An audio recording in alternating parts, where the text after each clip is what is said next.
Multiplayer definitely is at the centre of Crackdown2. Non-stop crazy action.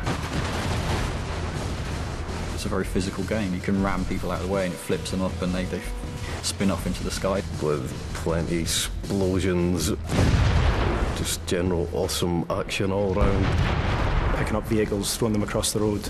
A multitude of weapons at your disposal. If you can break it off, you can use it and you can hit people with it. It can just cause complete devastation. We just thought, right, well, let's go all out. Let's give them as much as we possibly can.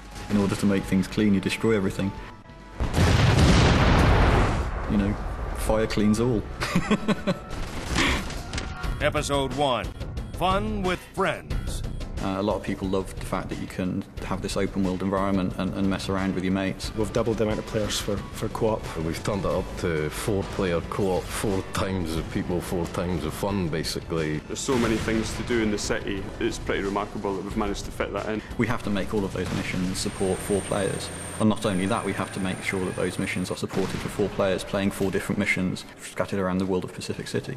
You've got all of the, as everybody knows, the orbs. It's about making sure that, you know, you have that group experience with orbs, like Renegade orbs, where, you know, they actually make it pretty tricky for you to get hold of them and they run away from you. You know, one person can chase them and another person can figure out where they're going and kind of help out. Races, so you've got rooftop races, road races. You've got all the achievements in the game as well, and there are a bunch of stats that we track that also go on leaderboards. I'm getting excited, citizen. Must remain composed. One thing we're pretty proud of is that you can then seamlessly go from your campaign game into your multiplayer game. There was a few times when you'd be playing the game and somebody would enter your game when you were testing and you didn't actually know they were in, and then suddenly this rocket would come from the side and there's one of the guys who's just joined your game and started blowing everything up. If friends come home from school or work or whatever, they just jump straight into your game. The player can come at a problem from 4 different sides and just defeat it that much faster. We've added turreted weapons to all of the vehicles as well. Nominate one guy to drive, he jumps in, 3 of you jump in the back of the vehicle, one of you might have a rocket, another guy a heavy machine gun. You can just be a 100-mile-an-hour killing machine soaring through the city. It's awesome.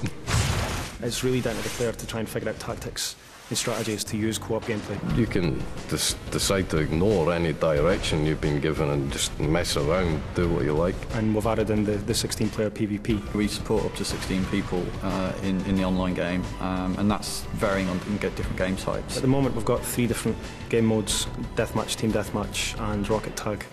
Rocket Tag's a little bit different.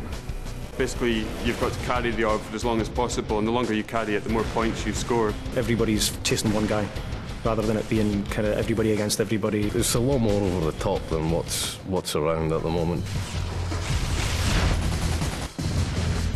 We want people to play it as long as possible and really create, you know, a community for Crackdown. What I describe as one way of playing the game, someone else is going to say, oh, I'm not sure about that, but will have a completely different and brilliant experience than somewhere else in the game. So, I mean, there's so many different aspects, and we've tried to cram a lot in Crackdown 2 and just hope that you guys enjoy it. Brace yourself, man. It's going to be a wild ride.